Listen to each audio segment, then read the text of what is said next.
एक बार ना अकबर ने बीरबल से कहा, सबसे बड़ा झूठ कौन बोल सकता है, सबसे बड़ा झूठ।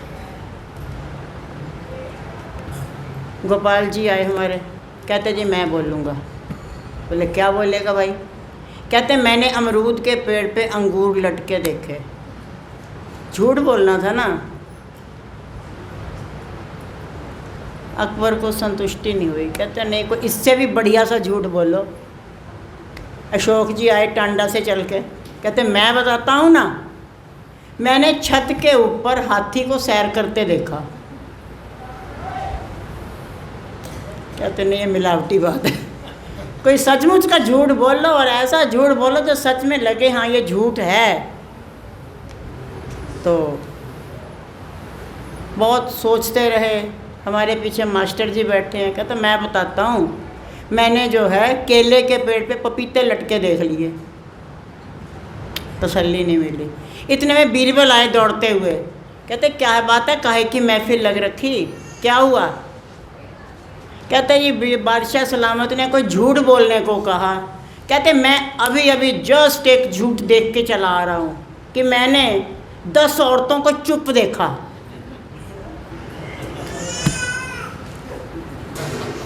एक मिनट का टाइम मिले सब शुरू। ये सबसे बड़ा झूठ है कि 10 औरतें, मतलब 2 नहीं चुप रह सकती तो 10 कैसे चुप रहेंगी? तो प्यारे, थोड़ी देर के लिए अभी आप सब ने गुरु पूजा की, श्री गुरु महाराज जी को पावन तिलक लगाया। बहुत बड़ा महत्व है तिलक का। और पक्की बात है, तुम लोग वैसे ही जाते हो तो कुछ ना कुछ मांगते हो।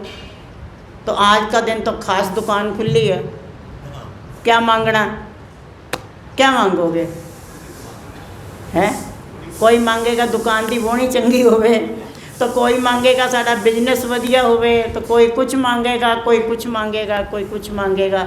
छोटी सी प्रार्थना मेरी भी, अगर तुम मेरे साथ मांग सकते हो तो मांग लेना, नहीं तो भाई फिर तुम्हारी अपनी दुकानदारी है, मेरी अपनी दुकानदारी। बोल जयकारा बोल मेरे श्री गुरु महाराज, बोल साचे दरबार श्री नंगली निवासी परमहंस दयाल महाराज की, घट घट वासी। सबसे पहले तो हमने अगर मांगना है तो हमने कृपा मांगनी है, क्योंकि कृपा अगर हो गई तो सब कुछ हो गया। पर अगर कृपा ना हुई तो आया हुआ भी गबड़ चौथ हो जाएगा, है ना। तो मालिक से कृपा करते, एक ही प्रार्थना हमारी, मेरी है, आप लोग देख लेना आपकी क्या है। क्योंकि ये जो हमारा मन है ना, ये हमको बहुत परेशान कर देता है। मेरे भी करता, आपका भी करता होगा। और कदम कदम पे ये मन हमारे साथ इतना चलायमान होता है कि हमको कभी ना कभी कहीं भी उसका मौका लगे तो वो धोखा देने की सोचता है। तो इसी के बारे में आज जब दुकान खुली है मालिक की, तो ज़रा छोटी सी बात उनसे मांग लेते हैं।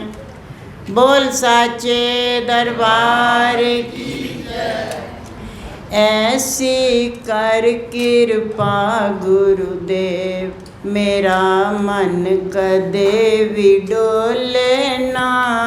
ऐसी कर कृपा गुरुदेव, मेरा मन,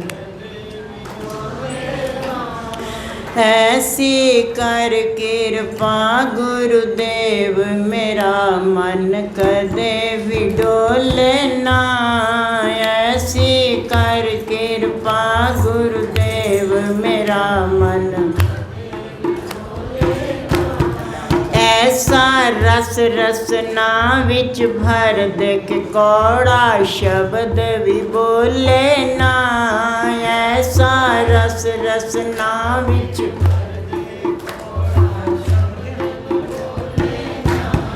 ऐसा रस रसना विच भर दे कौड़ा शब्द भी बोले ना। ऐसा रस रसना विच भर दे,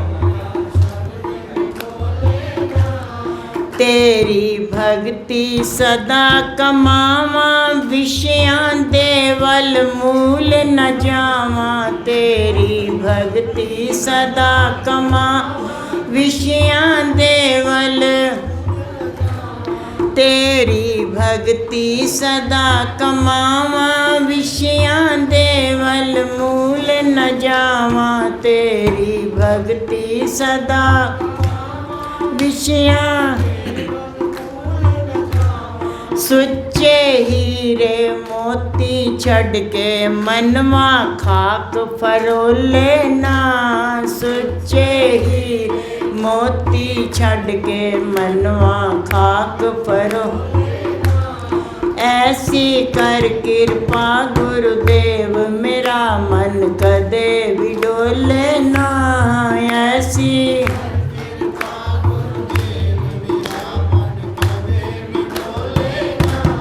ऐसा रस रसना विच भर दे, कौड़ा शब्द भी बोले ना।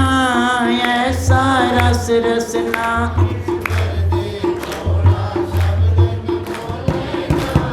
माया पल पल विच डरावे, काल कराल तो जी घबरावे। माया पल पल विच डरावे, काल कराल तो, माया पल पल विच डरावे, काल कराल तो जी घबरावे। माया पल पल विच डरा, काल कराल तो, सुंदर रूप तेरा अखियां तो होवे कदे भी ओले ना। सुंदर रूप तेरा अखियां तो, सुंदर रूप तेरा अखियां तो होवे कदे भी ओले ना। सुंदर रूप तेरा अखियां तो, ऐसी कर कृपा गुरुदेव मेरा मन कदे भी डोले ना। ऐसी कर कृपा गुरुदेव मेरा मन, ऐसा रस रसना विच भर दे, कौड़ा शब्द भी बोले ना। ऐसा रस रसना विच भर दे, मेरा जीव हंस बन जावे, मुझ मोती चुन चुन खावे। मेरा जीव हंस बन जावे, सुच्चे, मेरा जीव हंस बन जावे, सुच्चे मोती चुन चुन खावे। मेरा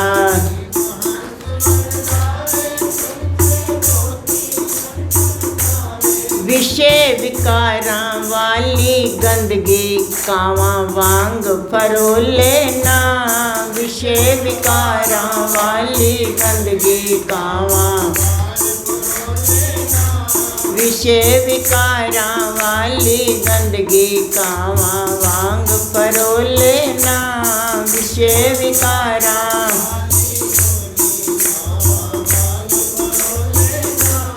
ऐसी कर कृपा गुरुदेव मेरा मन कदे भी डोले ना। ऐसी कर कृपा गुरुदेव मेरा मन, ऐसा रस रसना विच भर दे, कौड़ा शब्द भी बोले ना। ऐसा रस रसना,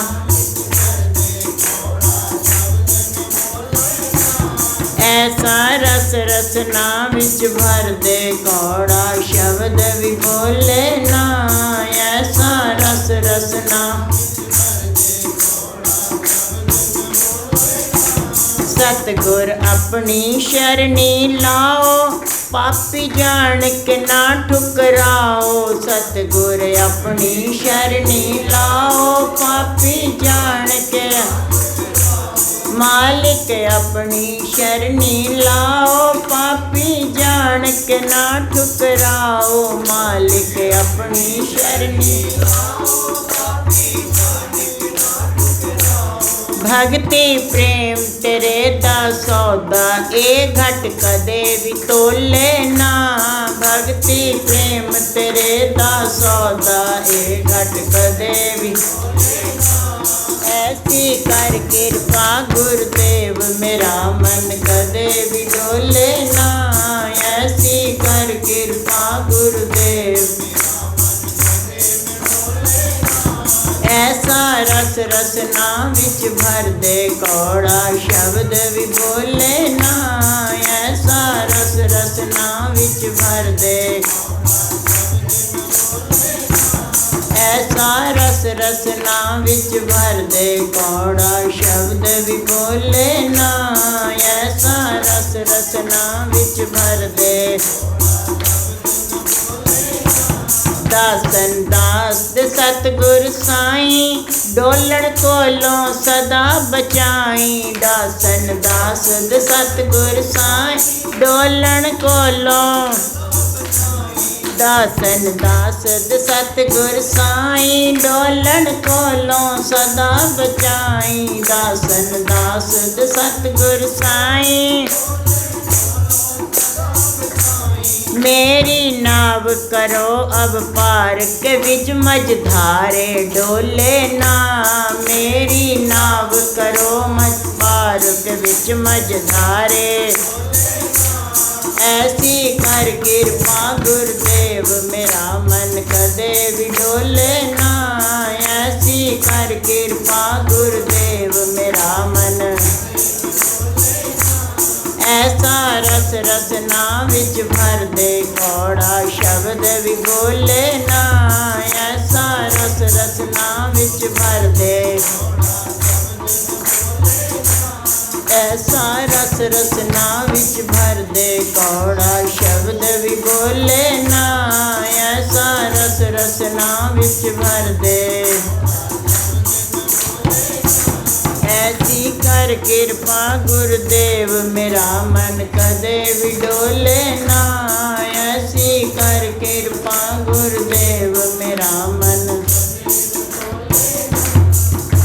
बोल जयकारा बोल मेरे श्री गुरु महाराज। इष्ट देव भगवान की परम प्रिय आत्माओं,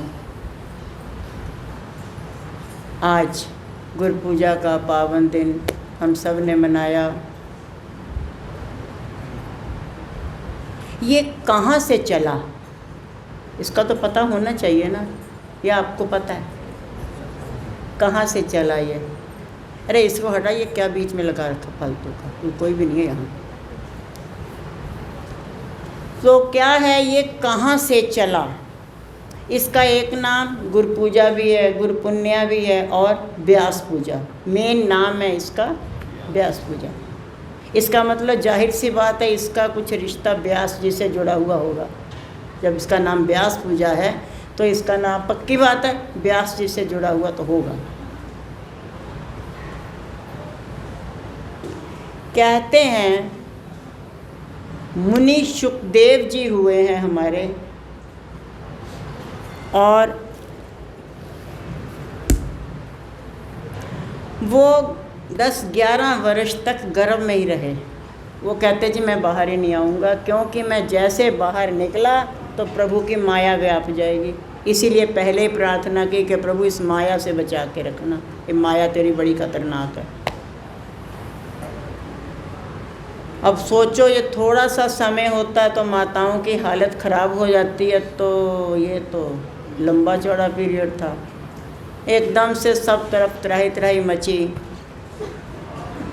माता की कष्टों को देखते हुए, माता के कष्टों को देखते हुए उन सबको ये लगा कि जहाँ तक हो कुछ भी करके इसको ख़त्म करना चाहिए। तो व्यास जी तो पहुँचे हुए संत थे, ये उन्हीं के सुपुत्र थे। तो उनसे ये कहा गया भाई जो भी रूह अंदर है बाहर आए। कहते जी मैं नहीं बाहर आऊँगा, क्योंकि मेरे को प्रभु की माया से डर लगता है और मुझे माया नहीं चाहिए। भगवान ने ये वचन दिया कि माया तुम तो क्या, तुम्हारे उस समय के अंदर जितने भी बच्चे जन्म लेंगे उनको भी नहीं व्यापेगी, किसी को भी नहीं व्यापेगी। और उन्होंने कहा ठीक है, मेरी एक शर्त और है, वो ये कि जब तक मेरा जन्म होए मेरी सोटी कमंडल खड़ाओं बिल्कुल तैयार होनी चाहिए, ताकि जो है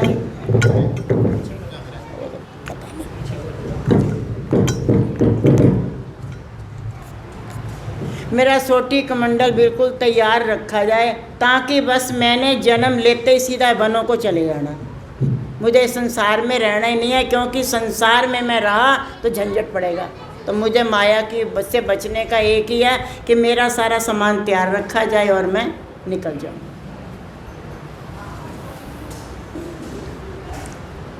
तो कह दिया भाई ये भी ठीक है, अब तो कुछ तो कर ले भाया, इस समय तो माता की हालत ख़राब हुई पड़ी है। तो सारी बातों को मानते हुए जो है उन्होंने इस बात को भी स्वीकार कर लिया। और ये जन्म लेते ही बाबा फरीद जी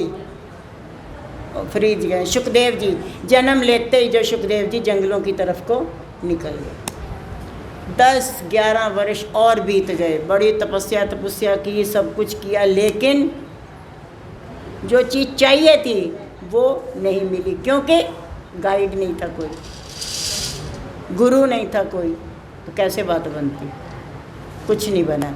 जब कुछ नहीं बना तो उनको फिर ये लगा, वापस आ गए पिता के पास। और वापस आकर के उन्होंने अपने पिता से कहा कि भाई मेरे को तो, मैं जिस आनंद की खोज में हूँ वो मुझको नहीं मिल पा रहा है और मैं कैसे करूँ। हालांकि देखा जाए तो उस समय के माने हुए टॉप के थे ऋषि व्यास जी, लेकिन उन्होंने भी ये बात समझ ली कि जो एक गुरु और शिष्य के बीच में मर्यादा होनी चाहिए, जो भाव होना चाहिए पिता पुत्र होने के नाते, वो चीज़ नहीं आएगी। तो ये सब बातें सोच के उन्होंने कहा भाई देख ऐसा है, इस समय के जाने माने जो संत हैं, राजा जनक है, तो उनके पास जाओ, वो ही तुझको रास्ता बता सकते हैं, अदरवाइज़ और तो कोई रास्ता बता नहीं पाएगा। आप चल पड़े वो। और मन के अंदर, क्योंकि व्यक्ति जब तक पूर्ण गुरु की या किसी का सर पे हाथ ना हो, मन तो बड़े बड़े पुलाव पकाता है और अहंकार वाले पुलाव पकाएगा, मैं ये और मैं ये और मैं ये। ऐसे ही सुखदेव जी भी कम नहीं रहे। सुखदेव जी के अंदर भी ऐसे ऐसे विचार उठे कि अरे मुझ जैसे त्यागी वैरागी का जो गुरु होगा वो कितना टॉप का त्यागी होगा, जो पिता ने मुझे यहाँ भेजा है वो कितने बड़े त्यागी होंगे। बड़े बड़े विचार लगा रहा है, बड़े बड़े प्लान सोच रहा है। आगे जाके देखा तो राजमहल आ गया जी। किसी ने जाके महाराज जनक से कहा जी व्यास जी का बेटा सुखदेव आपको गुरु बनाने की दृष्टि से आ रहा है।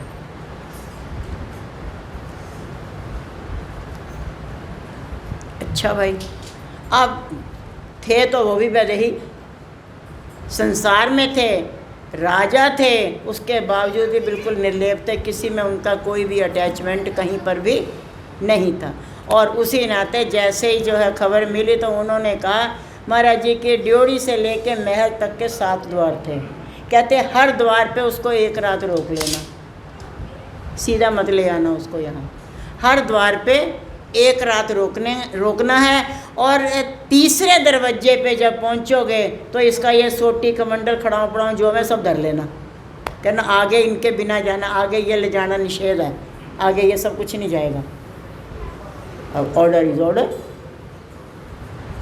तो वो पहुँच गए, एक पे रात रुके, दूसरे पे रुके, 4 रात तो वो बीत गई, तीसरे पे आए, रात रुकी और जब चलने लगे तो वो सारा उनका सामान रखवा लिया गया और आगे पहुँचे तो उनको बड़ा ये लगा, बड़ा अजीब सा, भी मेरा सामान ही रख लिया है, ये क्या बात हो गई। खैर प्यारे, अगला पार, दूसरा भी पार किया, पहला भी पार किया करते हुए लास्ट में जैसे ही महाराज जनक के पास पहुँचे तो उन्होंने क्या देखा कि महाराज जनक के जो है कुछ रानियाँ उनके चरण दबा रही हैं।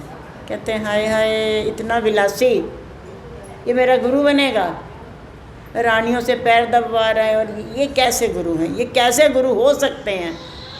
बड़ा अजीब सा उसके मन में रही बात। पर अब करें क्या, बापू ने भेज ही दिया है तो आना तो है। मन में विचार बड़े अजीब से हो गए, लेकिन तभी उसकी एक और तरफ नज़र पड़ी। एक तरफ चरणों पे तो पड़ी तो दबाया जा रहा था, लेकिन अभी विचारों के आते आते एक तरफ और नज़र पड़ी तो उसने क्या देखा कि दूसरा जो चरण है उनका खौलते कढ़ाई के तेल के कढ़ाई में पड़ा हुआ और वो आराम से खोल रहा है।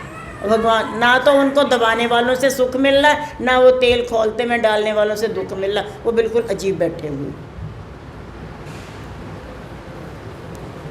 उसको देख के उसको बड़ा कुछ लगा भी, अरे इनका पैर जल नहीं रहा। खैर लगता रहे, महाराज जनक ने तो जो करना था सो करना ही था। उसको बैठा लिया और बैठाने के बाद उनसे ये कहा गेट कीपरों से, भाई देखो अब ये दरवाज़ा कर दो बंद, और जब तक हम ना कहें अंदर कोई नहीं आएगा। हमने सुखदेव से अंदर की खास बातें करनी है।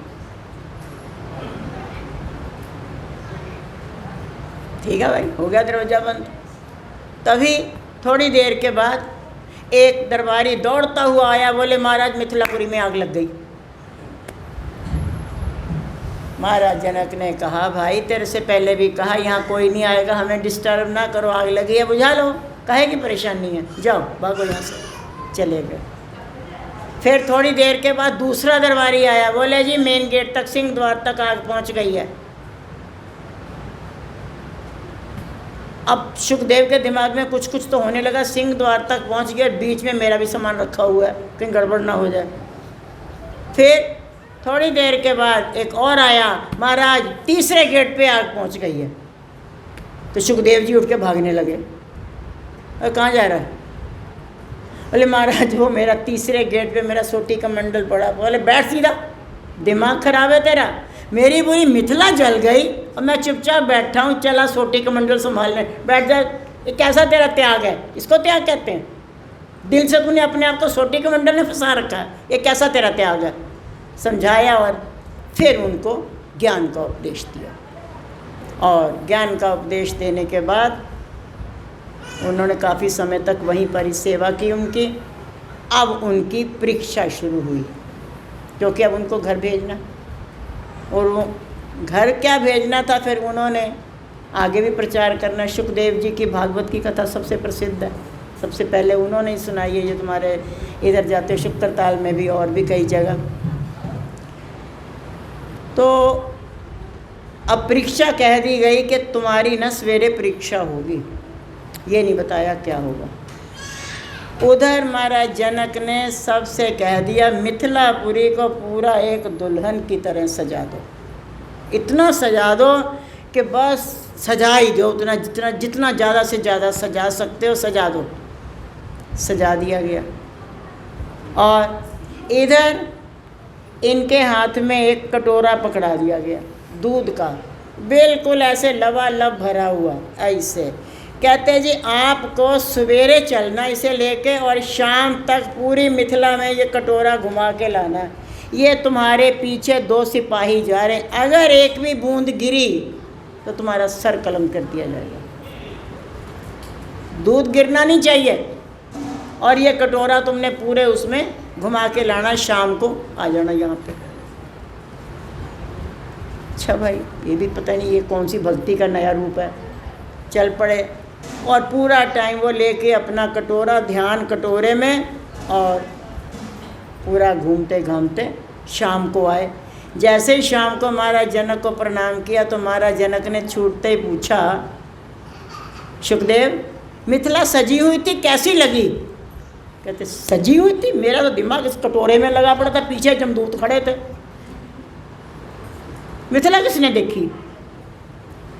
उन्होंने कहा बेटा बस यही जीवन का तत्व है, 2 बातों को भूल मत, जो चाहे कल्याण, नारायण एक मौत को, और दूजा श्री भगवान। अपने लक्ष्य को तुम हमेशा याद रखना कि तुम्हारा लक्ष्य क्या है, और ये समझ के रखना पता नहीं कब काल का नगाड़ा सर पे बज जाएगा, तो तुम कभी भी जीवन में धोखा नहीं खा पाओगे। अब रात होगी, बेचारे थके हुए बहुत है, पूरा दिन चलते रहे वो लेके कटोरे को।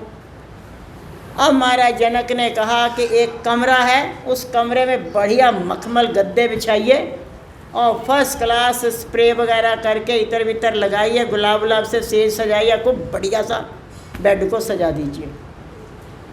और वहाँ पे आज ये थके हुए आए हैं भाई साहब, आज विश्राम करेंगे। अंदर जैसे ही गए उसकी सुगंध से, मैंने कहा मन एक सेकंड में धोखा देता है। जैसे उसकी स्मेल फूलों की इतर वगैरह की ऐसे आई तो मन ने तो एकदम से बड़ा आनंद मनाया कि दिन भर की आज थकान उतरेगी उतरेगी। लेकिन जैसे ही लेटे, कच्चे सूत के धागे से एक सीधी नंगी तलवार टंगी थी, सावधानी हटी और दुर्घटना घटी। सीधी तलवार अगर धागा टूटा तो सीधा गर्दन पे पड़ेगा, ऐसी जगह पे टंगा हुआ था।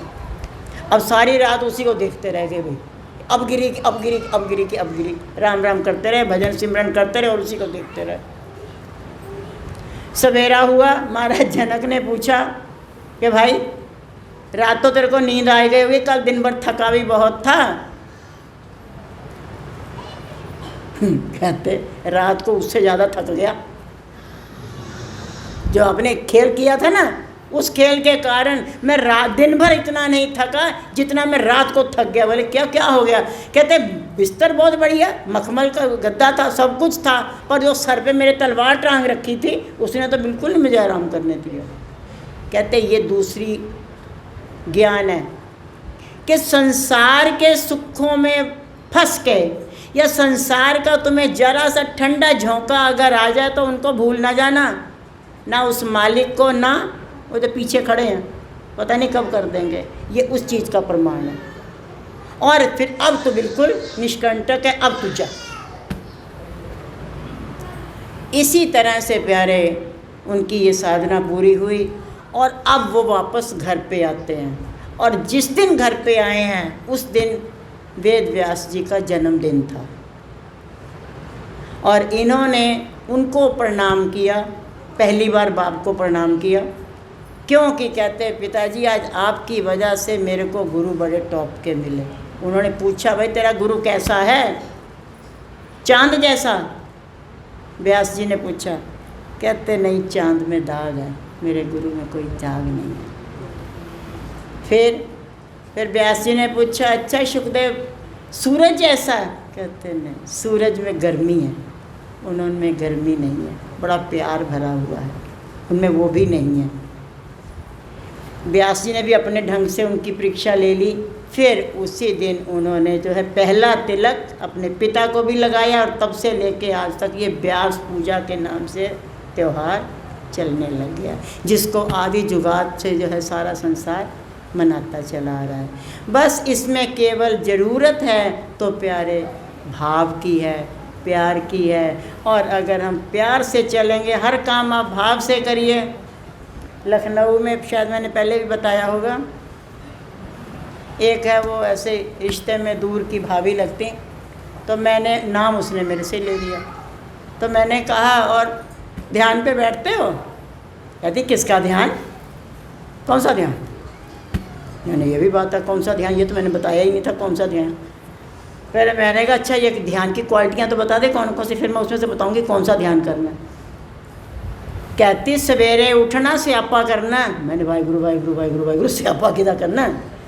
कहती वो झाड़ू लाना, पोचा लगाना, सफाइयाँ करनियाँ, बच्चों ने खाना बनाना, वो पति का बनाना, वो परिवार ਨੂੰ ਵੇਖਣਾ, वो बुढ़ा बुढ़ी भी मेरे क्योंकि लैंग्वेज आजकल सब जानते हो, उन्हों का भी रोटी बनानी, उन्होंने भी देना, फलाने ਨੂੰ देना, ढमाके ਨੂੰ देना, और फिर जो है सारा दिन दे बीत जाता। तो भजन अजन ध्यान व्यान तो मैंने डब्बे में रखा हुआ है, जब समय पड़ेगा देख लेंगे, हमसे ना होता। मुझे हंसी भी आई, मैं चलो सच तो बोला अगली ने। मैंने कहा ऐसा है एक काम हो सकता है अगर तुम ये चाहो तो। कहती क्या? तुमने सवेरे उठ के सफाई तो करनी ही है ना? कहती हैं वो तो करनी पैनी है, स्यापा जो है। मैंने कहा सॉरी रुक जा बहन, तो मेरी बात तो सुन ले, पूरी बात में करियो जो कुछ तूने करना है। और सीधी सी बात यह है कि तुमने उठ करके साफ़ सफाई तो करनी है। तो साफ़ सफाई करने के बाद तुम केवल इतना तो कर सकते हो, अपने घर, इसको अपना घर ही मत समझो।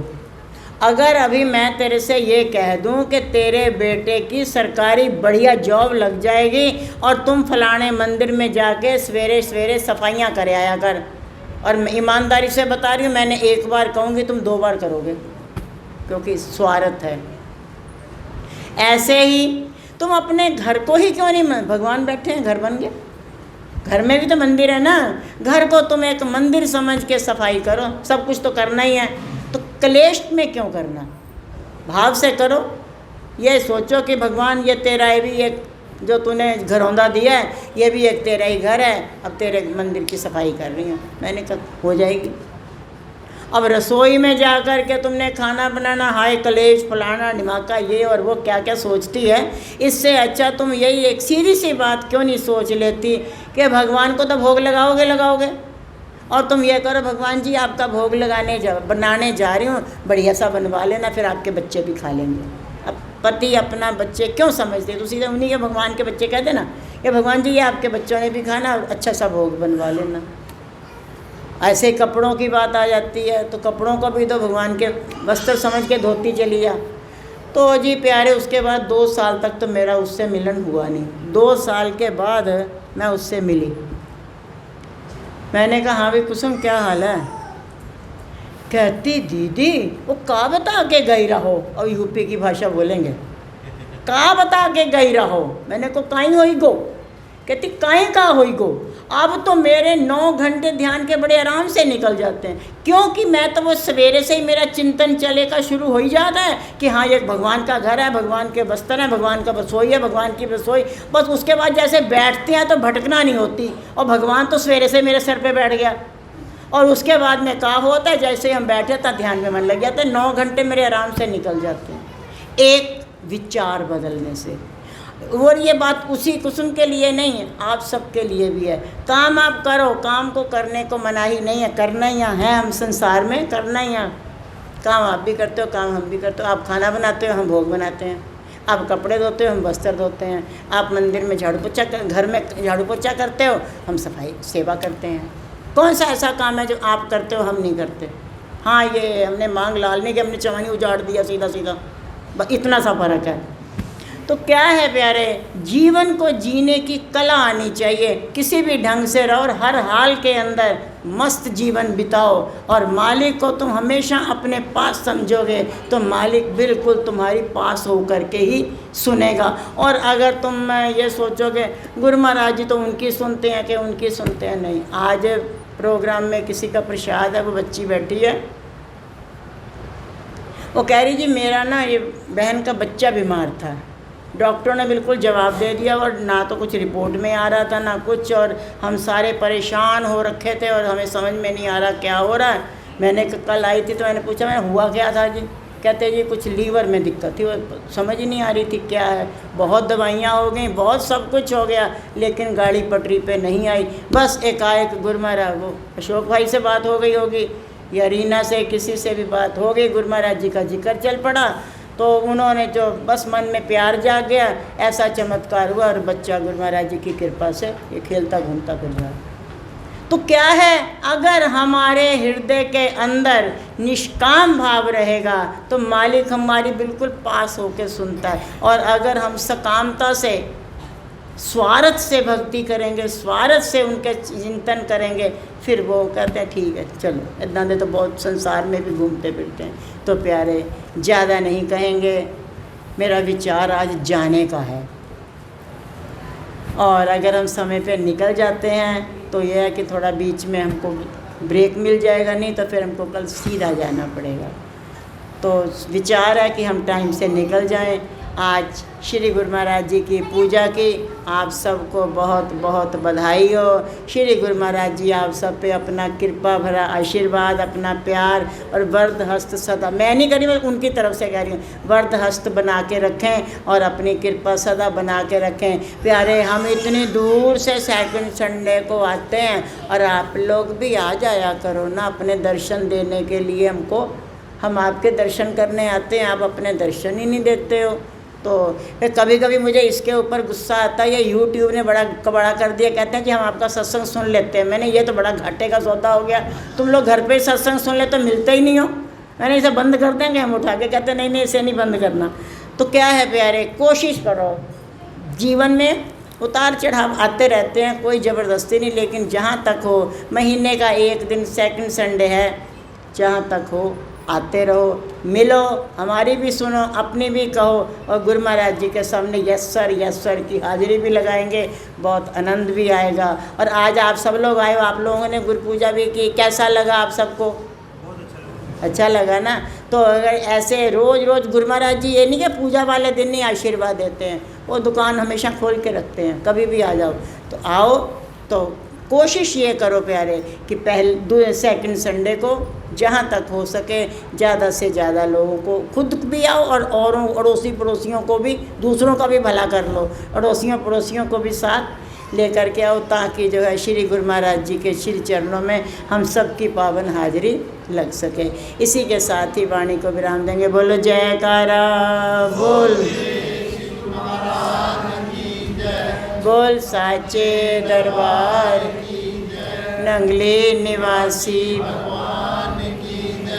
परमहंस दयाल महाराज घट घटवासी भगवान, बोल चरण धूलि वाले भगवान की, घट घटवासी भगवान की।